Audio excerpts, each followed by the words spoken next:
بسم اللہ الرحمن الرحیم۔ السلام علیکم ورحمۃ اللہ وبرکاتہ۔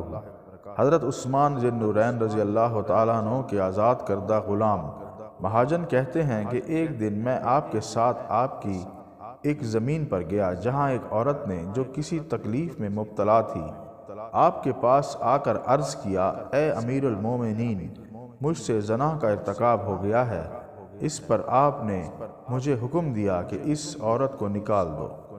چنانچہ میں نے اس کو بھگا دیا۔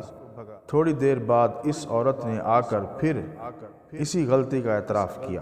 چنانچہ سرکار کے فرمانے پر کہ اے مہاجن، اسے باہر نکال دو، میں نے دور بھگا دیا۔ اور تیسری مرتبہ اس عورت نے پھر آ کر کہا کہ اے خلیفہ وقت، میں نے بلا شک وہ شبہ گناہ کبیرہ کیا ہے، میرے اوپر حد زنا جاری فرما دی جائے۔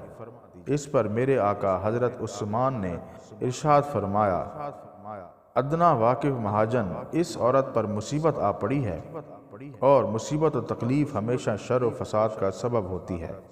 تم جاؤ اور اس کو اپنے ساتھ لے جا کر اس کو پیٹ بھر کر روٹی اور تن بھر کپڑا دو۔ اس دیوانی کو میں اپنے ساتھ لے گیا اور اس کے ساتھ وہی برتاؤ کیا جو میرے آقا نے فرمایا تھا، یعنی میں نے آرام سے رکھا۔ تھوڑے دنوں بعد جب اس کے ہوش و حواس ٹھکانے لگے اور وہ مطمئن ہو گئی، تب آپ رضی اللہ تعالیٰ عنہ نے فرمایا کہ اچھا، اب کھجور، آٹا اور کشمش سے ایک گدھا بھر کر کل اس کو جنگل کے باشندوں کے پاس لے جاؤ اور ان بادیہ نشینوں سے کہو کہ اس عورت کو اس کنبہ والوں اور اہل عیال کے پاس پہنچا دیں۔ چنانچہ میں کھجوروں، کشمش اور آٹے سے بھرے ہوئے گدھے کو لے کر اس کے ساتھ روانہ ہوا۔ میں نے راستے میں چلتے چلتے کہا کہ اب تم اس بات کا اقرار کرتی ہو جس کا تم نے امیر المومنین کے سامنے اقرار کیا تھا؟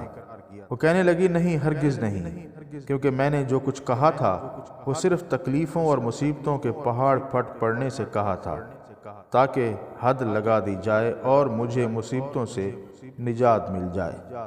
جزاک اللہ۔